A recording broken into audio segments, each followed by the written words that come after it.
Well, earlier in the show, we had highlights from the reopening of Jennerstown Speedway. Well, let's go back to the track for more racing action, starting with the Charger feature.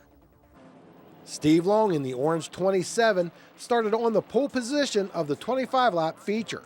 Steven Sheltman in the 17 machine pulls to the inside of Ron Eifert Jr. as they head down the backstretch. Sheltman then sets his sights on Long for the lead.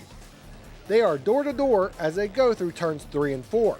Anthony Aiello rides the back bumper of Sheltman's Darrell Waltrip-looking ride.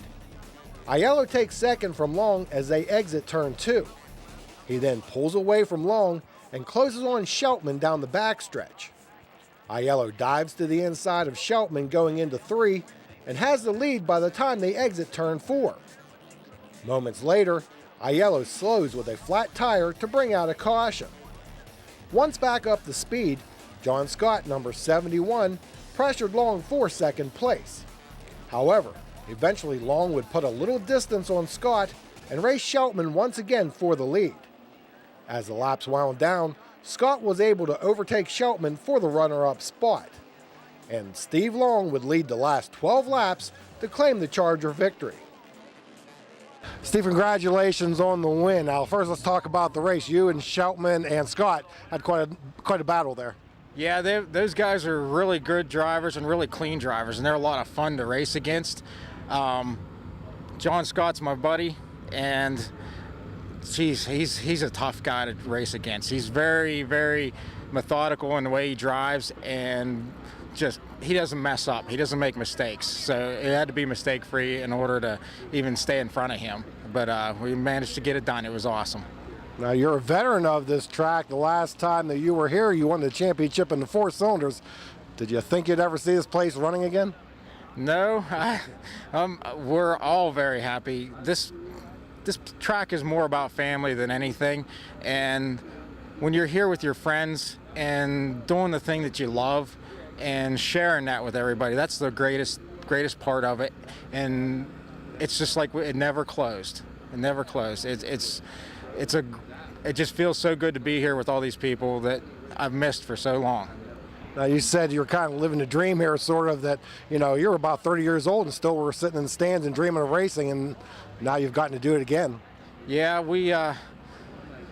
Jennerstown used to have a program where they would help new people get into racing, and we want to start that again. That's something that is really important to me because that was what was done for me. And there's so many people here that I owe for the fact that I get to drive a car. We can't ever forget, one of the major things is the people that pay the money to see us race. They're the most important. We got to put on a show for them, and we got to do anything we can do to get them involved in stuff in the pits. And we get everyone to sign the hood of the car that wants to sign it, and eventually, hopefully, fill the whole car up, you know, and make those people, you know, part of something. And just like I used to want to do. When I get done racing, I want to get involved and do something for somebody else. Scott, Sheltman, Eifert, and Aiello round out the top 5 in the Charger division. Dink Colarusso in the 0 machine, a former champion at Jennerstown, led the early laps of the street stock feature. Lauren Butler would work the inside of outside pole sitter Anthony Aiello to move into second at the start of the race. The 3 of Teddy Gabala would likewise shuffle Aiello back a spot. A lap later, Gabala squeezed to the inside of Butler to take over the second spot. Butler would later end up against the outside wall to bring out the first caution. She was okay and returned to the race. Back under green, the leaders would make contact in turns 3 and 4. Colarusso had to retire from the event, while Gabala was able to continue. This moved Aiello to the point position on the restart. Gabala charged from the back of the pack.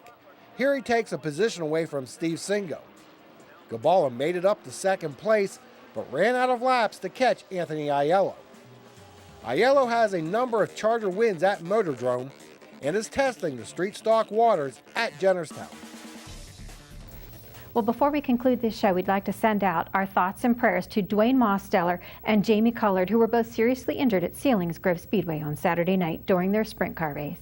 Now, speaking of Selinsgrove, the Max Daddy Go-Kart event is being held this Friday and Saturday at the track, and it culminates with a $10,000 to win race. Ooh, that sounds interesting. Well, that will wrap things up for this week. Thanks again for joining us. Until next time, remember, if you want to contribute to the growth of our sport, Quite simply, support those who support racing.